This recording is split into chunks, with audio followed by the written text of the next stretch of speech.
നമ്മൾ മഴക്കാലം തുടങ്ങിക്കഴിഞ്ഞാൽ ആദ്യം അന്വേഷിക്കുന്ന ഒരു ഐറ്റമാണ് എമർജൻസി ലൈറ്റ്.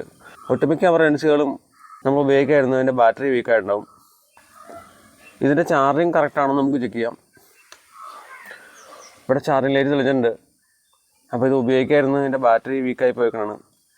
അപ്പോൾ നമുക്ക് ഇതിൻ്റെ ബാറ്ററി മാറാം. അപ്പോൾ ബാറ്ററി മാറാനായിട്ട് സ്ക്രൂ എല്ലാം അഴിക്കാം.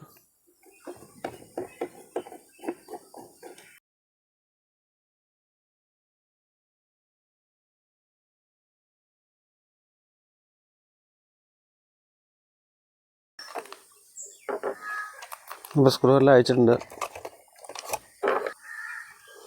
6 വോൾട്ടിൻ്റെ ഒരു ബാറ്ററി, പിന്നെ അതിൻ്റെ PCB, LED ഇത്ര ആയിട്ടാണ് അതിൻ്റെ അത് വരുന്നത്.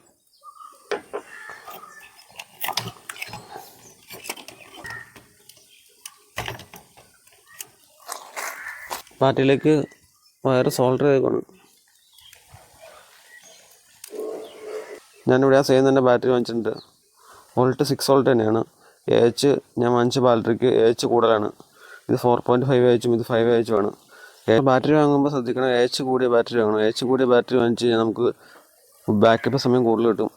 ബാറ്ററിയുടെ വയർ കണക്ട് ചെയ്യുമ്പോൾ റെഡ് വയർ ബാറ്ററിയുടെ പ്ലസിലേക്കും ബ്ലാക്ക് വയർ ബാറ്ററി മൈനസിലേക്കും കറക്റ്റായിട്ട് കൊടുക്കണം. അത് തിരിഞ്ഞു പോയി കഴിഞ്ഞാൽ അതിൻ്റെ ബോർഡ് കത്തിപ്പോവും. അപ്പോൾ നമ്മൾ കറക്റ്റായിട്ട് ശ്രദ്ധിക്കണത്. അപ്പോൾ നമ്മൾ ബാറ്ററി എല്ലാം കണക്ട് ചെയ്തു. നമുക്ക് കവർ അടച്ച് സെറ്റ് ചെയ്യാം.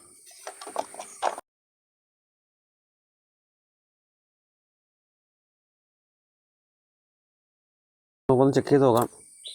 അപ്പോൾ എമർജൻസി റെഡി ആയിട്ടുണ്ട്.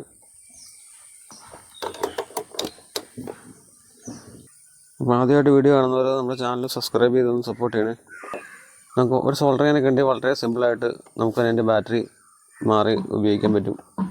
എമർജൻസി ലൈറ്റ് ബാറ്ററിയൊക്കെ മാറി റെഡിയാക്കി വെച്ചിട്ടുണ്ട്. ഇനി നമുക്ക് ഇതിൻ്റെ ചാർജിങ് കൂടി കറക്റ്റാണോ എന്ന് ചെക്ക് ചെയ്യണം. ഇല്ലെങ്കിൽ നമ്മുടെ ബാറ്ററി കംപ്ലൈൻറ്റ് പിന്നെയും വരും. അപ്പോൾ അതിനായിട്ട് നമ്മൾ എമർജൻസി ലൈറ്റ് തെളിച്ച് വയ്ക്കുക. എമർജൻസിയുടെ LED ബൾബ് തെളിഞ്ഞിട്ടുണ്ട്. ഇനി നമ്മൾ പ്ലഗ് കുത്തിയ ശേഷം സ്വിച്ച് ഓൺ ആക്കുക. അപ്പോൾ അവിടെ ചാർജിങ് ലൈറ്റ് തെളിഞ്ഞിട്ടുണ്ടാവും. അതുപോലെ നമ്മുടെ തെളിഞ്ഞ LED ബൾബ് കെട്ടുപോയിട്ടുണ്ടാവും. അപ്പോൾ ചാർജിങ് ബോർഡിൽ വോൾട്ടേജ് ഉണ്ട്, അതുകൊണ്ടാണ് നമ്മുടെ LED ബൾബ് കെട്ടുപോയത്, ചാർജിങ് സമയത്ത് കെട്ടുപോയത്. അപ്പോൾ നമ്മുടെ എമർജൻസി റെഡി ആയിട്ടുണ്ട്. അപ്പോൾ എല്ലാവർക്കും നമ്മുടെ വീഡിയോ ഇഷ്ടപ്പെട്ടാൽ ലൈക്ക് ചെയ്യുക, ഷെയർ ചെയ്യുക, കമൻറ്റ് ചെയ്യുക. മറ്റൊരു വീഡിയോ ആയിട്ട് വീണ്ടും കാണാം.